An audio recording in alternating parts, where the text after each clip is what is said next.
Padre, queremos darte gracias en el nombre de Cristo Jesús por tu amor, por tu bendición, Señor, por ese tiempo que tú nos regalas para poder estudiar tu palabra. ¿Quién soy yo, Señor, para exponer tu palabra? Te pido, Señor, la ayuda de tu Espíritu Santo. Espíritu Santo, ayúdame y bendícenos. Te lo pido en el nombre poderoso de Jesucristo. Amén. La vez pasada estuvimos leyendo un pasaje de Apocalipsis 13, 11, que dice: después vi otra vez a que subía de la tierra y tenía dos cuernos semejantes a los de un cordero, pero hablaba como dragón. Ese pasaje es tan importante, siguiendo el tema que estamos tocando. Aleluya. Siguiendo el tema que estamos tocando, es un pasaje importante para entender la dimensión profética de este pasaje, ¿no? De ese versículo de capítulo 13 del Apocalipsis, versículo 11. Ok. Y eso tiene mucho que ver con, ya lo dije, proféticamente, tiene que ver con el anticristo, que no es lo mismo que anticristo. Anticristo es aquel que está en contra de Cristo. Y el anticristo es aquel que viene antes de Cristo. O sea que antes del regreso de Cristo hay alguien que vendrá antes para prepararle el camino al anticristo. Y ese anticristo, por desgracia, también es el falso profeta. Va a ser un líder religioso que va a llevar todo esa conspiración, podríamos decir, adelante para que puedan atacar a todos los cristianos. Es interesante el tema. Y todo tiene que ver aquí tiene que ver con la iglesia católica otra vez, que estamos hablando, que es una iglesia que fue creada, diseñada realmente en contra de los propósitos del reino de Dios, por desgracia. Entonces, ¿cómo hemos llegado allí? Que la iglesia católica de pronto ha llegado a ser esa iglesia diabólica, esa iglesia que es incapaz de predicar la verdad. Y os contaba la historia un poquito, decía yo, para entender eso, uno tiene que ir un poquito más atrás para ver cómo empezó todo. En grosso modo, o sea, en 2 o 3, 4 palabras, os expliqué que todo eso tiene que ver con la rabia de Satanás. Y Satanás siempre está buscando quién hacerle el trabajo. ¿Quién tiene que hacerle el trabajo? La primera el primer medio que usó para destruir a Dios o destruir las cosas de Dios, destruir a las criaturas de Dios, fue la serpiente. ¿Ok? Eso ya lo hemos leído, donde dice la palabra que la serpiente fue el animal más astuto entre los animales. Satanás usó a la serpiente para atacar a la humanidad, para atacar a los hombres. Pero ¿por qué Satanás ataca al hombre? Eso también os he explicado, porque Dios decidió darle el señorío de todo al humano, al hombre, que él había creado según su imagen y conforme a su semejanza. Y esto le molestó mucho a Satanás. Y desde ahí Satanás decidió emprender una guerra fuerte contra los humanos. Entonces, ¿cómo lo hizo? Usó a la serpiente para atacar al hombre, para engañar a Eva y Adán, y de esta manera apartarles de Dios. No se olviden, uno de los propósitos objetivos de Satanás es apartar al hombre de Dios. Por eso él le vendió esa mentira de que si él comía el fruto o la fruta, de pronto él se convertiría en Dios. sería como Dios.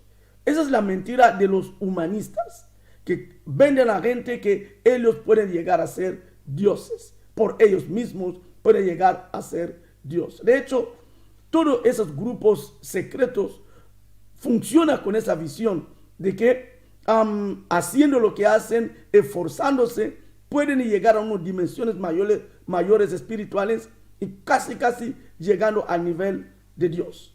Por eso se comporta como dioses de este mundo. Entonces ahí donde está la primera rabia de Satanás, y intenta, incluso lo consiguió, apartar al hombre de Dios.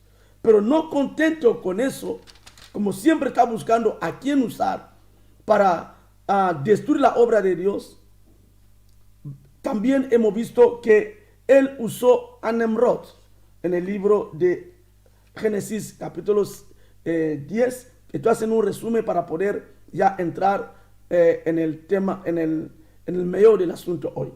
Entonces él usa a Nimrod. A Nimrod le vemos en el libro de Génesis capítulo 10, versículo 8, donde dice que comenzó, ¿dónde estoy? Ahí.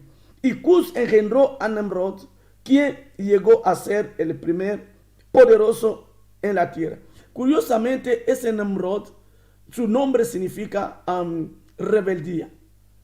Rebeldía o rebelde. Aquel que se rebela contra Dios. Aleluya. Gloria a Dios. Gloria a Dios. Entonces, decía que Satanás usó también a esa segunda persona que usó. Después de usar a Satanás, usó a Nimrod. Y Nimrod, ¿qué hizo Nimrod? Nimrod fue el que comenzó la construcción de la Torre de Babel. ¿Y cuál era el propósito de la Torre de Babel? Lo mismo que al principio. Llegar hasta lo más alto, hasta la presencia misma de Dios. Buscando caminos propios, no buscando el camino de Dios.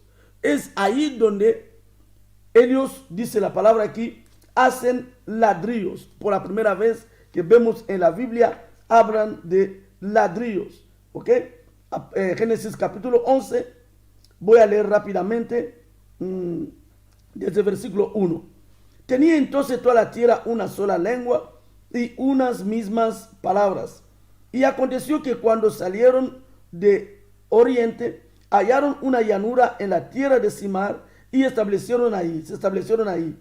Y se dijeron unos a otros: vamos, hagamos ladrillo y cosámoslo con fuego.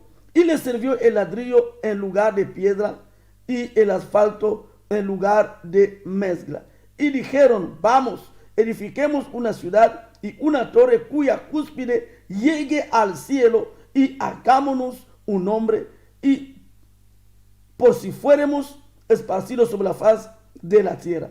Y descendió Jehová para ver la ciudad y la torre que edificaban los hijos de los hombres. Y dijo Jehová: he aquí, el pueblo es uno, y todos estos tienen un solo lenguaje, y han comenzado la obra, y nada les hará desistir ahora de lo que han pensado hacer. Ahora pues descendamos y confundamos ahí su lengua, para que ninguno entienda el habla de su compañero.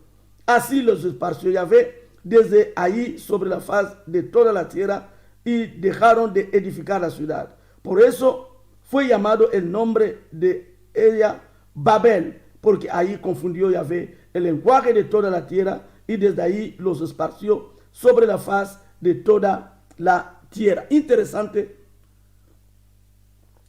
este pasaje.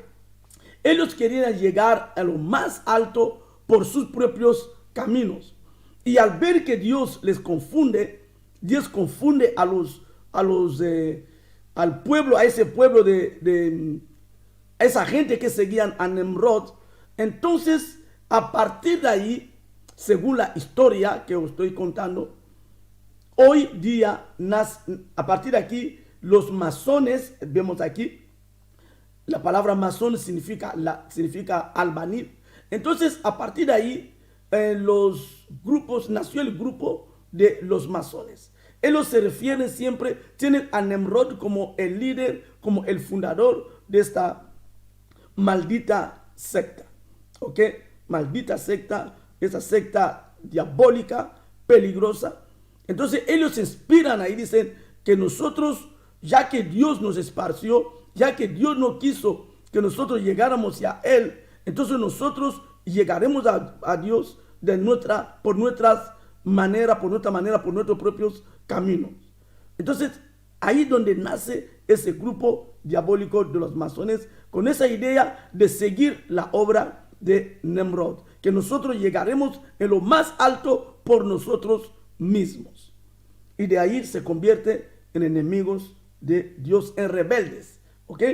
Llevan ese espíritu de Nimrod, espíritu de rebeldía, espíritu de querer llegar a lo más alto. Por desgracia, es un espíritu que también opera en los hijos de hombres hoy. Gente que quieren llegar a alcanzar niveles altos, pero no por el camino de Dios, sino por sus propios caminos, incluso haciendo daño a otros para alcanzar sus metas. Por desgracia, eso también lo que vemos en el mundo de hoy, opera el mundo de poder. Hemos dicho que Nimrod era el hombre más poderoso. ¿Qué es lo que buscan esos grupos secretos? El poder. El poder. No hay otro afán en ellos que no sea el poder. Quieren ser los más grandes, los más poderosos, alcanzar cualquier niveles altos en la sociedad. Ok. Bien. ¿Qué más hemos dicho para poder seguir adelante? Dijimos que la envidia es muy mala porque eso es lo que originó todas estas cosas. Y luego cuando llegamos en el libro de Deuteronomio, también ahí donde creo que paramos, en Deuteronomio capítulo 7, versículo 6, donde Dios le declara a Israel el pueblo especial de él. Gloria a Dios. Y eso es otro motivo que le enfurece grandemente a Satanás. Cómo Dios va a proclamar, a declarar a Israel su pueblo especial. O sea, ¿qué quiero decir con eso? Cada vez que Dios hace algo para el hombre, para el bien del hombre, el enemigo intenta destruirlo. Ya sabemos que, tal como dijo Jesucristo en el libro de Juan, capítulo 10, versículo 10, la meta de Satanás es destruir, es matar y es robar. Y él quiere robar cualquier bendición del pueblo de Dios. Entonces él usa continuamente a la gente para poder poner trabas al pueblo de Dios. Puso traba a través de serpiente, puso traba a través de Nimrod. Y aquí cuando Dios le declara al pueblo de Israel como el pueblo especial, Satanás levanta a grupos, a naciones, para empezar a destruir y atacar al pueblo de Israel. Ya vamos entrando en el tema. Muy bien. Del por qué la Iglesia Católica es incapaz de predicar la verdad. ¿Por qué? Porque cuando llegamos al libro de Daniel, aquí donde quiero realmente que me sigáis bien, me entendáis, porque ya estamos dentro de casi el punto de responder a nuestra pregunta. En el libro de Daniel nos encontramos con dos cosas, ¿ok? Lo primero que encontramos es en el Daniel capítulo 2, Daniel capítulo 2. Nos encontramos con dos escenas aquí. Primeramente, el sueño que tiene Nabucodonosor. Nabucodonosor tiene un sueño horrible, muy horrible. Y donde él ve Daniel capítulo 2, ¿ok? Vamos en el versículo 31 al 45. El tema es bastante largo, pero voy a intentar resumir para que no podamos leer toda la historia. Pero lo más importante en este punto va a ser en el versículo 40, ahí donde está el tema que queremos tocar en esta visión, en este sueño de Nabucodonosor. Nabucodonosor tiene un sueño donde ve una estatua grande, y donde en esta estatua él ve que la estatua tenía la cabeza de oro, la cabeza de oro. Y lo leemos aquí en el versículo 32. La cabeza de esta imagen era de oro fino, su pecho y sus brazos de plata, su vientre y sus muslos de bronce, sus piernas de hierro, sus pies en parte de hierro y en parte de barro cocido. Interesante. En este sueño que tiene Nabucodonosor, que nadie podía interpretar salvo Daniel lo interpretó, él ve cuatro cosas importantes. Ve primeramente la cabeza. La cabeza era de oro. Y luego ve lo que es el pecho. ¿Ok? El pecho dice que el pecho y los brazos eran de plata. Luego sus piernas, su vientre y sus muslos eran de bronce. Y los pies de hierro, en parte hierro y en parte cocido. Ok. ¿Qué tiene que ver con lo que estamos hablando? Pero antes de dar una explicación a esto, quiero llevarles también a otro sueño, a otra visión, porque este mismo sueño tiene que ver con la misma visión que tuvo Daniel. Ahí en el libro de Daniel, capítulo 7, vemos que Daniel tiene una visión. Y una visión que tiene es, él ve 4 bestias. Últimamente estamos hablando mucho de bestias. Y en esta visión de Daniel, Daniel ve 4 bestias. Daniel, capítulo 7, desde el versículo 3, desde el versículo 2 podemos leer. Dice, Daniel dijo, miraba yo en mi visión de noche, y he aquí que los cuatro vientos del cielo combatían en el gran mar, y 4 bestias grandes, diferentes la una de la otra, subían del mar. La primera era como león. Escúcheme bien eso. La primera bestia era como león y tenía alas de águila. Yo estaba mirando hasta que sus alas fueron arrancadas y fue levantada del suelo, y se puso enhiesta sobre los pies a manera de hombre, y le fue dado corazón de hombre. Y he aquí otra segunda bestia, una segunda bestia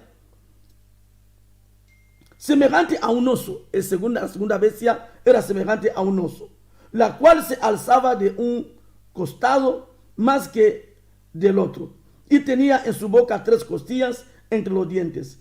Y le fue dado así, le fue dicho así, levántate, devora mucha carne. Después de esto, miré, he aquí otra, semejante a un leopardo. Si me estás siguiendo bien en todos esos estudios que estamos dando, cuando vemos en el libro de Apocalipsis capítulo 13, vemos que la bestia que salía del mar también tenía esos 3, era semejante al leopardo, semejante al oso, semejante al leopardo. Y aquí lo estamos viendo también. Y dice, después de esto, versículo 6, después de esto, miré aquí otra bestia, semejante a un leopardo, con 4 alas de ave en sus espadas. Tenía también esa bestia 4 cabezas, y le fue dado dominio. Ahora lo más interesante que queremos tocar está en el versículo 7, ¿ok? Lo mismo que en el versículo 7 de Daniel capítulo 7, es lo mismo que Daniel capítulo 2, versículo 40, y lo vamos a leer los dos, vamos a leer las 2 citas, ¿ok? Aquí dice, después de esto miraba yo en las visiones de la noche, y he aquí la 4ª bestia. Acuérdense del número 4. La 4ª bestia, espantosa, dice la Biblia, y terrible, y en gran manera fuerte, la cual tenía unos dientes grandes de hierro, devoraba y desmenuzaba, y las sobras hollaba con sus pies, y era muy diferente de todas las bestias que vi antes de ella, y tenía 10 cuernos. Interesante. Interesante ese tema. Ahora voy a entrar en la explicación, Pero volvamos un poquito, volvamos a Daniel capítulo 2. Interesante. En el capítulo 2 de Daniel, el versículo 40 es el pasaje que más me interesa. Dice que el cuarto reino será fuerte como hierro, y como el hierro desmenuza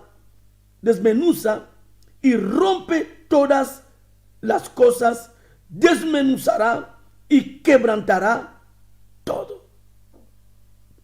Ahora bien, ¿de qué estamos hablando? Porque cuando uno lee aquí la Biblia, ve estatua, ve oro, ve plata, ve bronce, y de pronto ve barro, ve hierro. Dice, pero ¿qué es eso? ¿Qué es eso? ¿Qué tiene que ver con lo que estamos estudiando? Ok, el programa que estamos haciendo se llama Descifrando las Profecías. Muchas veces Dios ha hablado a través de símbolos o de simbologías. Ha hablado hasta a través de los números que está en la Biblia. Son muy importantes. ¿Ok?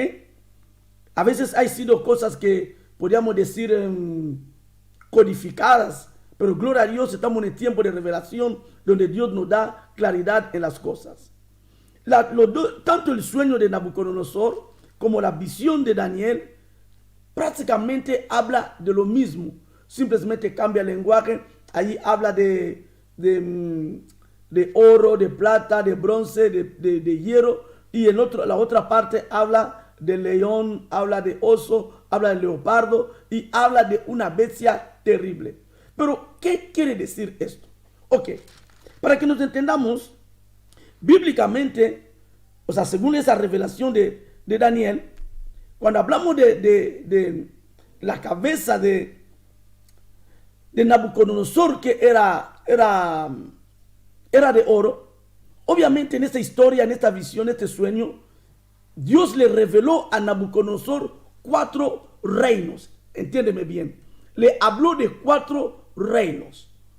Y en la visión de Daniel, también Dios le habló de 4 reinos. O sea, las dos visiones son iguales. Iguales. Simplemente cambia de algunas descripciones. Pero las dos visiones, tanto la visión de Daniel como la visión de Nabucodonosor o el sueño de Nabucodonosor, representa 4 reinos. ¿Ok? Ahora, vamos allá. Cuando la Biblia habla de oro, representa Babilonia. Representa el reino de Nabucodonosor, que era Babilonia. Ya sabemos lo que hizo Babilonia en contra del pueblo de Israel. Partiendo de base que Dios declaró a Israel como su pueblo especial. Y os he dicho que Satanás, ¿qué hizo ahora? Levantar a pueblos para empezar a atacar a este pueblo que Dios declaró su propio pueblo especial. ¿Ok?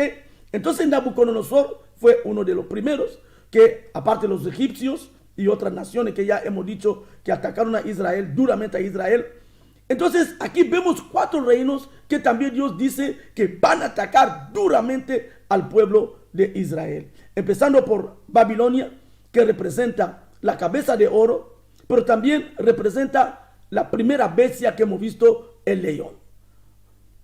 Y la segunda cosa que vemos, Dios habla de pecho y brazo. Pecho y brazo. Y eso representa la plata, o representa el reino que se llama el reino de Medo y Persa. Medo y Persa tiene que ver con lo que llamamos hoy los kurdos. Los kurdos, o una parte de Irán. Una parte de Irán, una parte del Golfo Pérsico. Los que entendés un poquito la historia o la geografía.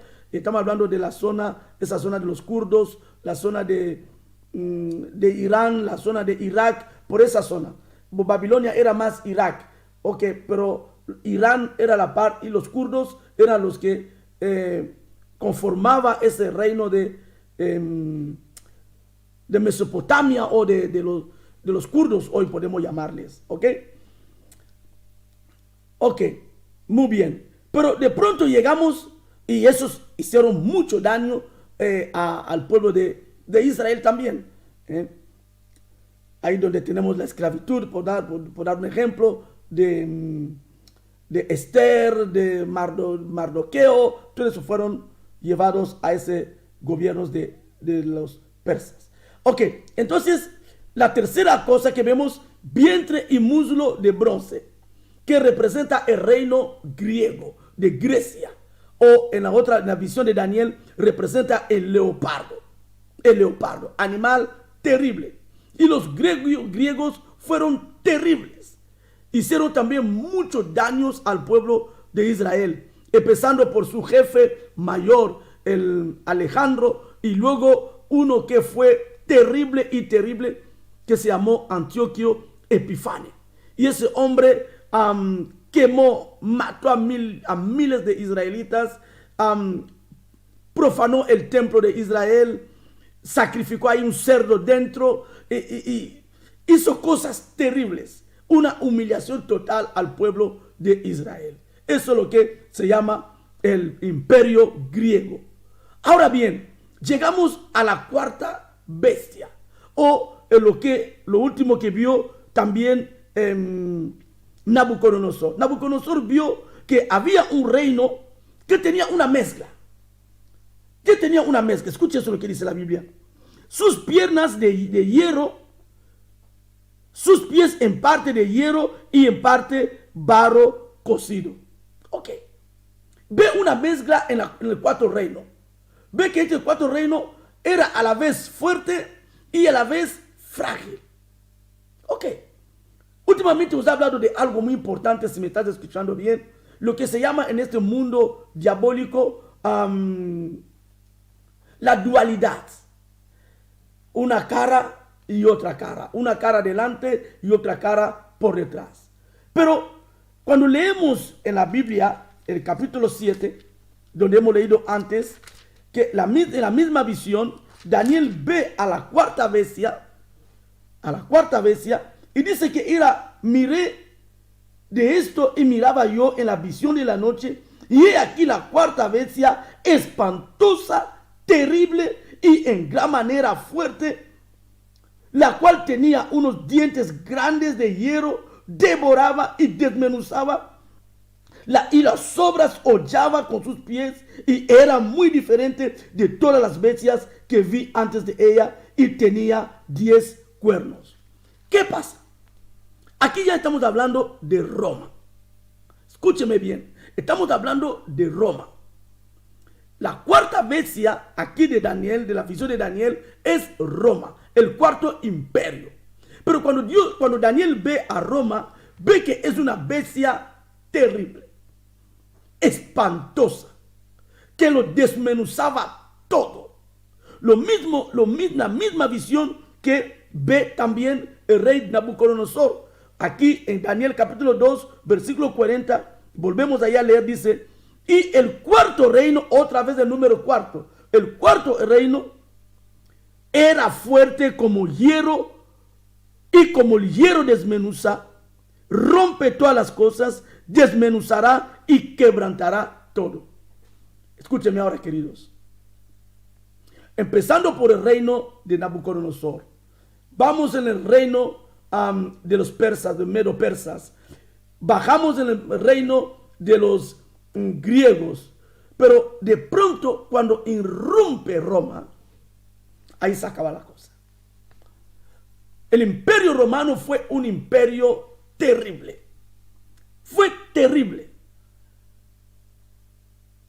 Le ganó a todos los imperios que estaban antes. De hecho, se extendió de tal manera que cuando hablamos de imperio romano, estamos hablando prácticamente de todo lo que era Asia Menor. O sea, esos países de Asia, algunos países de Asia, pero también esa parte de España, Francia, todos esos países pertenecían, Italia misma, la misma Italia, pertenecían al imperio romano. Los romanos llegaron a ser tan grandes, tan fuertes, que dominaron a Israel, impusieron a Israel, o sea, ¿cómo se dice? Destruyeron, humillaron al pueblo de Israel. Acuérdense que fueron los romanos que quemaron el templo de Israel, el templo de Herodes. Fueron tan terribles que tenéis la historia, os recomiendo que vean la historia. Entren en internet, busquen acerca de los emperadores romanos. La crueldad de los emperadores romanos.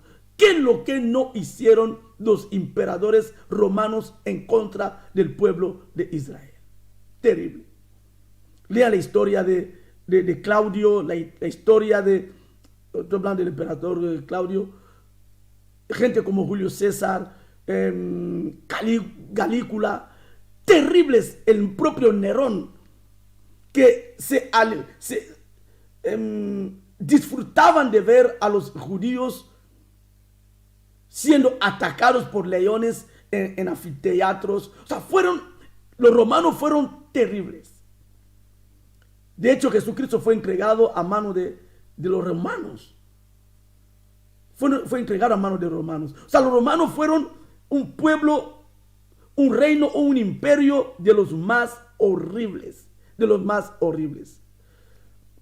Entienda una cosa. Estoy hablando de cómo Satanás va surgiendo pueblos para que hagan daño al pueblo de Israel. Ahora bien, llegamos a un punto donde quiero que entendamos bien.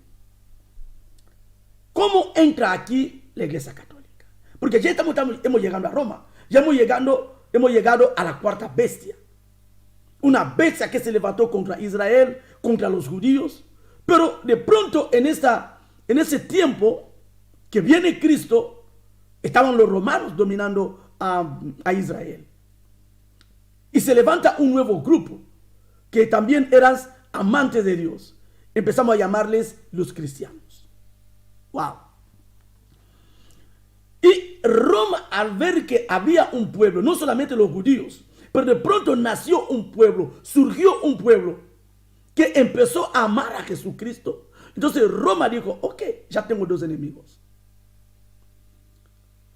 Ya tengo dos enemigos, a los judíos y a los cristianos. Los voy a matar a todos. No hay en la historia de la Biblia un pueblo que haya destruido, haya matado tanto a los judíos como a los cristianos. No sé si me están entendiendo, porque estamos hablando de cosas importantes. Ahora bien, llega un momento de ese sufrimiento. El sufrimiento era horrible. Incluso lo dice la palabra de Dios en el libro de Apocalipsis, cuando estudiamos acerca de la iglesia de Esmirna, que el propio Dios dijo que ahí nos habla de una persecución terrible del pueblo de Israel, ¿ok? De los judíos y de los cristianos que se convertían en el camino de Dios. ¡Wow! Tremendo. Tremendo. Ahora bien, ¿qué pasa? En el siglo IV, la por 300 y pico, entre comillas se convierte alguien, un romano, que se llamaba Constantino, un emperador. Y él intenta hacer una paz con los cristianos y con los judíos, a cambio de que ellos le votasen en las elecciones.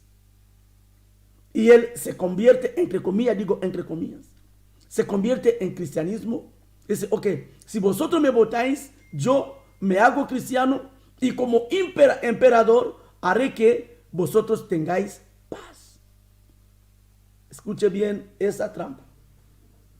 Y ese hombre, ese emperador Constantino, se hace cristiano, se hace bautizar. Y desde aquel momento él le dice, desde ahora que yo soy emperador, la iglesia va a disfrutar de mi cobertura. No de la cobertura de Dios. Él dice de mi cobertura como emperador. Y desde ahí se hace lo que se llama un matrimonio, un deal, un idilio, un pacto. La iglesia se casa. Escuche esto. La iglesia se casa con Roma. La iglesia se convierte en una iglesia estatal, una iglesia del Estado. Y Constantino declara la iglesia como la iglesia universal, la iglesia cristiana, la iglesia universal de Roma. ¿Qué significa la palabra universal? Eso es lo que llamamos hoy la palabra católica. La palabra católica significa universal. Fue Constantino el que declaró la iglesia de Cristo, la iglesia universal, una iglesia de todo el mundo. Escuche bien eso. Escuche bien eso. Pero ¿qué pasa?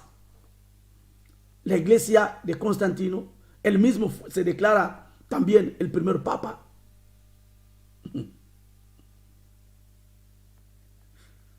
De pronto, poco a poco, empieza a cambiar el rumbo de la iglesia. Empieza a cambiar las normas de la iglesia. Empieza a cambiar algunas leyes de la Biblia. Y algún historiador, algunos estudios dicen que él quería, o sea, Constantino quería borrar cualquier rastro de lo que era el pueblo judío.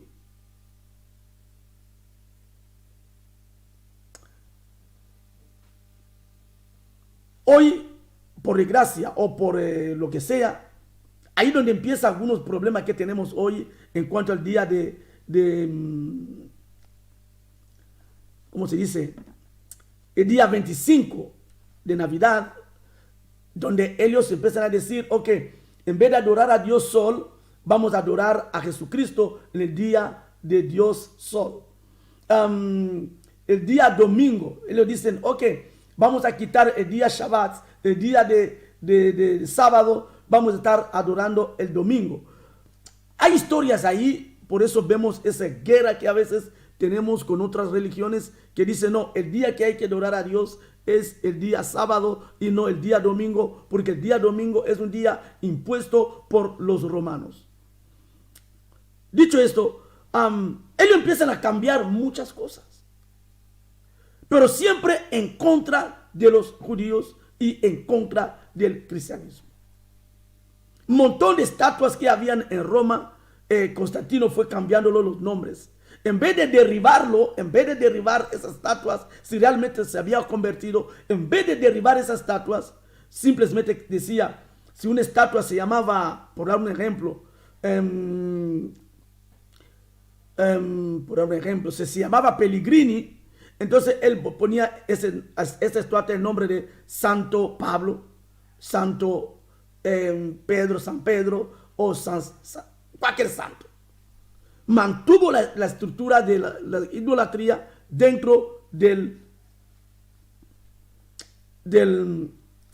Roma. ¿Ok? Pero por desgracia, esa iglesia fue cambiando. Fue cambiando.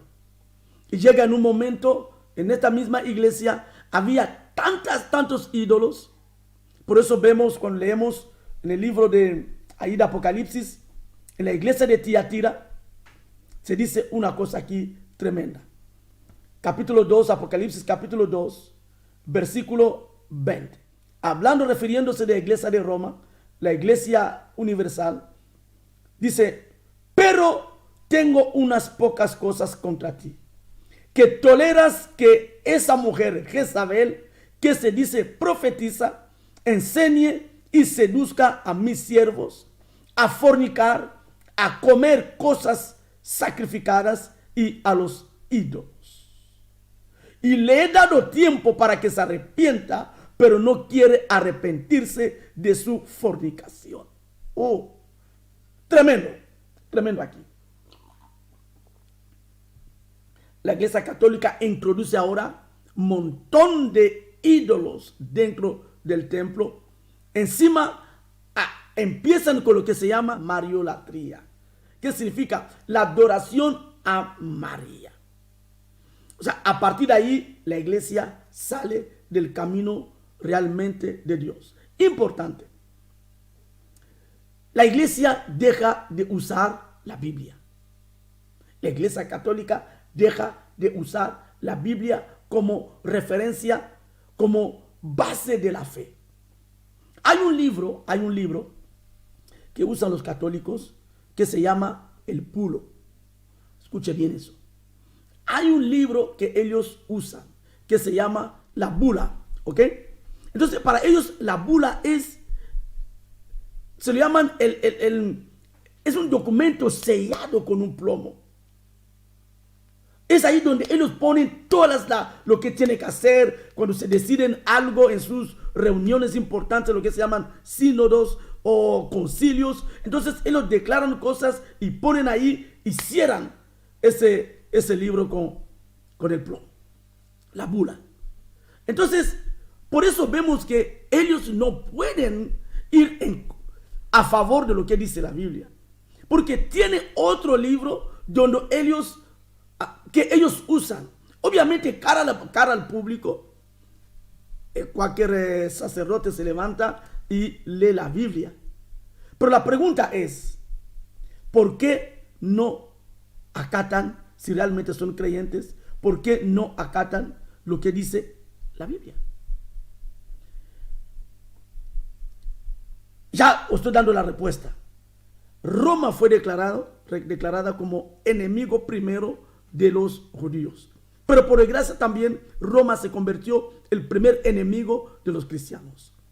Entonces ya cuando se funda la iglesia, después de Constantino, todos los papas que vienen, o algunos papas que vienen detrás, empiezan a usar la bula como referencia para su doctrina.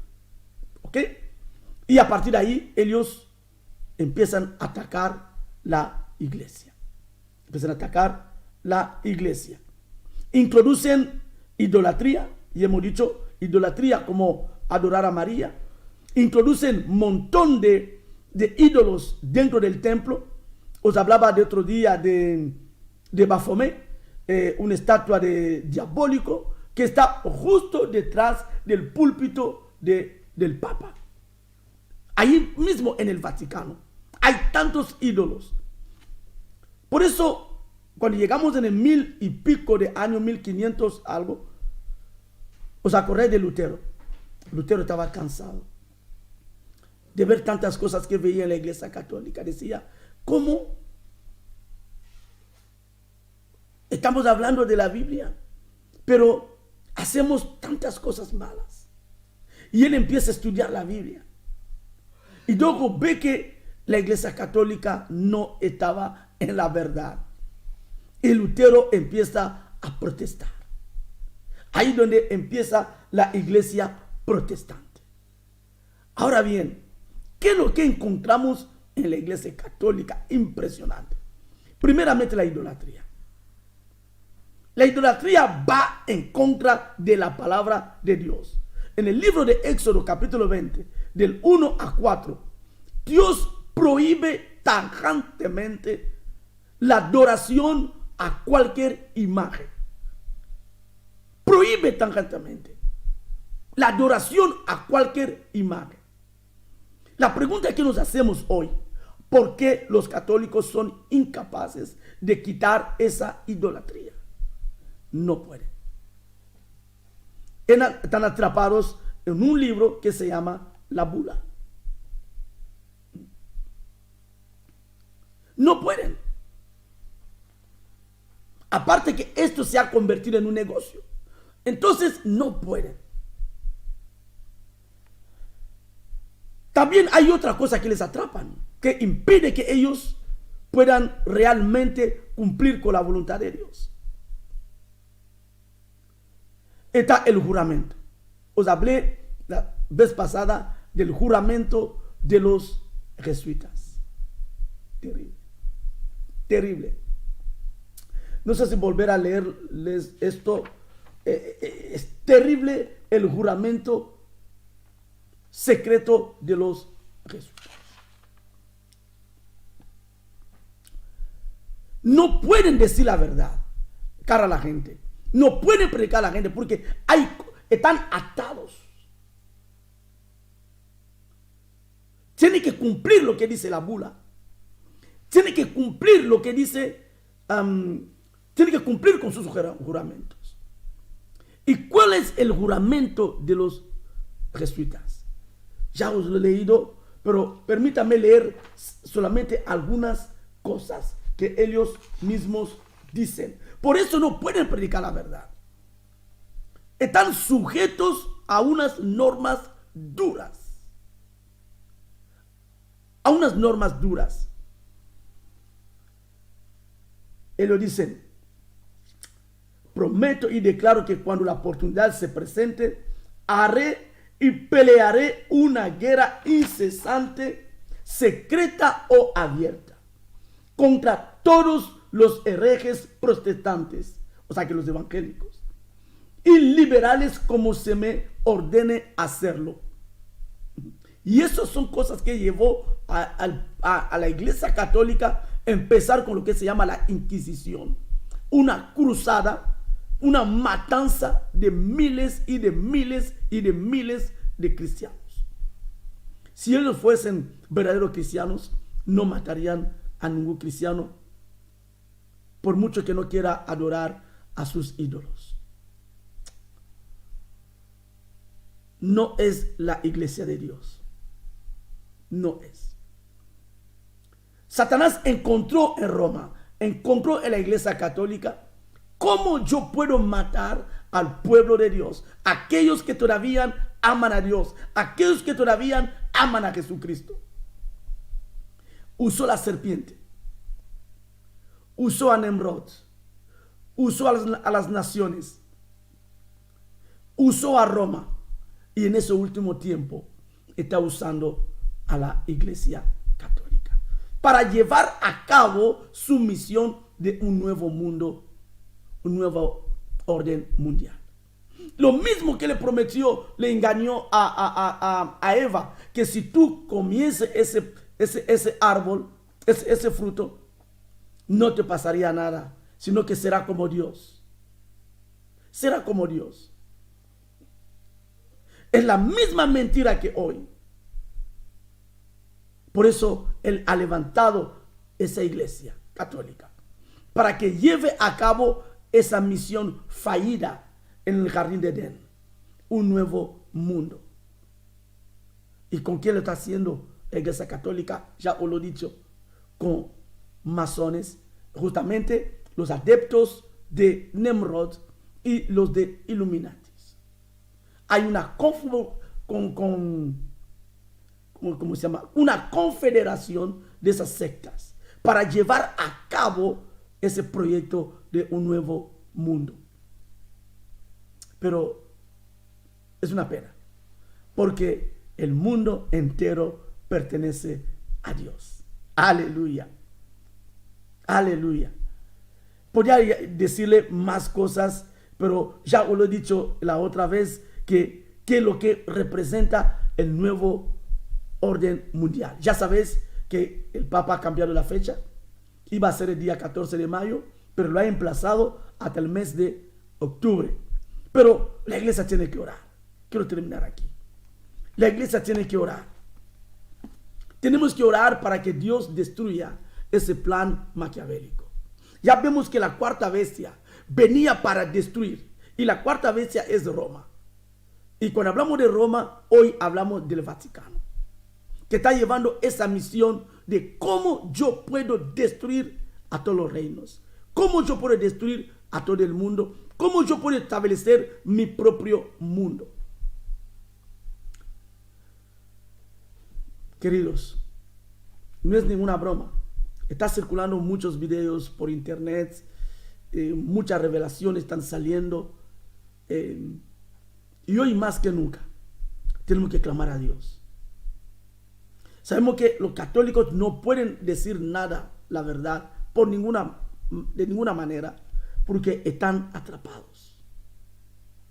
Están siendo usados por el propio Satanás para cumplir, porque Satanás quiere cumplir su misión de destrucción del hombre, prometiéndole algo que nunca le va a dar, porque el mundo entero le pertenece a Dios y no a Satanás. Los Illuminatis no van a conseguir ganarle la batalla a Jesucristo.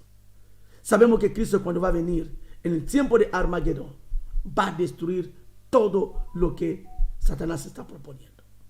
De hecho, déjame leerles un pasaje para que podamos terminar en el día de hoy. Volvemos en el libro de Daniel capítulo 7. Quiero terminar aquí. Voy a leer 2 pasajes más y terminamos aquí por hoy. Aleluya.